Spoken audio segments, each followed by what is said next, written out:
The Gina and Matty podcast. Time for a top five. Mixing it up a little bit, doing a bit earlier. If you are a regular listener at this time slot, you might not have heard it before. This is where I just do a top five list, essentially. I love your top five I've list. done top five doctors that aren't doctors. Yep. Potatoes. Ways to eat potato. Girl groups. Girl groups. I mean, it's edgy news stuff. Yeah. TV show intros, theme songs. Yeah. Someone threw one at me yesterday. Oh, best ways to eat chicken. That went on the list yesterday. Oh, that's a good one. It's got to be fried, but anyway, we'll get to that list another day. Today we are going to do a top five that is sort of topical with the news that Happy Gilmore 2 is currently in production in New Jersey. I thought this week for my top five, I would do my top five Adam Sandler films. I love him. Yeah, it's subjective. This is my top five. If you don't agree, you can slide into the DMs and get angry that way. Let's kick it off. Number 5. From 1999, also starring Leslie Mann, Jon Stewart, Dylan and Cole Sprouse, it's Big Daddy. New York. If you want to enter the greatest city on earth, first, you have to get by one person. Shut up! You shut up! Let's go! I'm waiting on you! Gosh, they don't make movie trailers like that anymore, do they? In a summer near you. You can do it. Yeah. Despite receiving mixed reviews from critics, the film was a success at the box office, grossing $235 million on a $34 million budget. How incredible is that? It became Sandler's highest grosser domestically until the animation Hotel Transylvania 2 in 2015. Although the film was nominated for 5 Razzies and Sandler won the worst actor category. So the Razzies are the awards that are like the mirror of the Oscars for the worst films. But anyway, it's number 5 in my Adam Sandler films. Let's move on to Number 4. Oh, gosh, it was tough to where to put this one because this has a real core memory for me. From 1995, he is the dim-witted, childish and spoilt 27-year-old to the heir of the Madison Hotels, a Fortune 500 chain of 650 hotels founded by his father, the retiring tycoon Brian Madison. It is Billy Madison. Oh, back to school, to prove to Dad that I'm not a fool. I got my lunch packed up, my boots tied tight.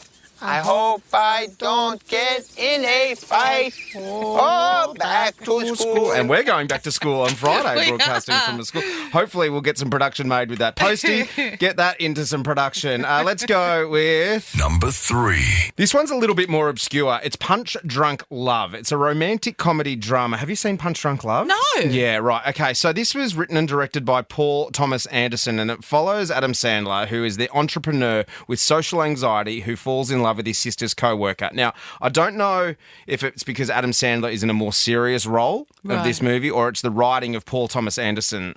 His other movies, Boogie Nights, Magnolia, There Will Be Blood. I just love this movie. It's some pretty serious topics, and this scene in particular that I'm going to play for you hits a little harder now in my 40s than when it did in my 20s. Have a listen. The audio is not great, so you might have to turn it up a little bit. This is Punch Drunk Love.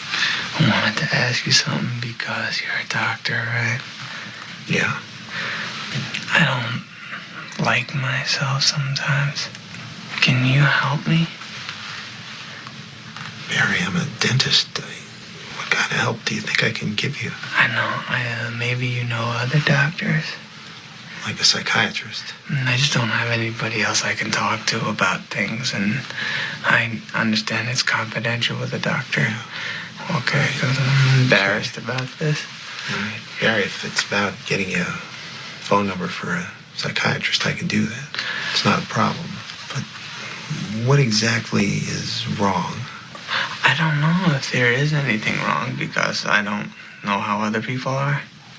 I sometimes cry a lot for no reason. Super powerful. So that is Punch Drunk Love at number 3. At number 2. This is a comfort film for me, G. Do you have comfort films where you go, you know what, I feel a bit down, feel like I'm just going to put something on? And I hope it's what I'm going to say. Okay, I'm going to go with The Wedding Singer. I wanna make you smile whenever you're sad. Carry you around when your arthritis is bad. All I wanna do is grow old with you. Now, this is the iconic duo of Adam Sandler and Drew Barrymore, released in 1998 and set in 1985. To me, this is Sandler at his best. The soundtrack plays a huge part in this movie as well, with those big, iconic 80s hits. It's almost another character. He gets to show off his singing a few times, like that scene there. Look at a little bit more here. Billy Idol makes an incredible cameo as well. Kiss you, give you my coat when you are cold. Need you, feed you, even let you hold the remote control. All right, enough of the wedding singer. I love that movie so much. Such a good movie, isn't Now, it? your number one better be my number one. Let's see if it is. Coming in at Number 1. the story of an unsuccessful ice hockey player who discovers a newfound talent for golf. It's Billy. Oh, no, it's not. Oh, I stuffed it up. It's Happy Gilmore. Oh, my gosh. I can't go past Happy Gilmore. Being a comedy and golf tragic, it is an absolute masterpiece. Julie Bowen starring in it, who went on to star in Modern Family. You got Carl Weathers as Chubbs, Ben Stiller as Hal, the nursing home orderly, and, of course, Shooter McGavin doing his thing. Just stay out of my way, or you'll pay. Listen to what I say.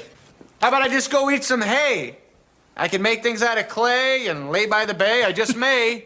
What do you say? There it is. What was your number one? 51st Date. Oh, that gets an honourable mention. The Jana and Matty Podcast. For more great comedy shows like this, head to novapodcast.com.au.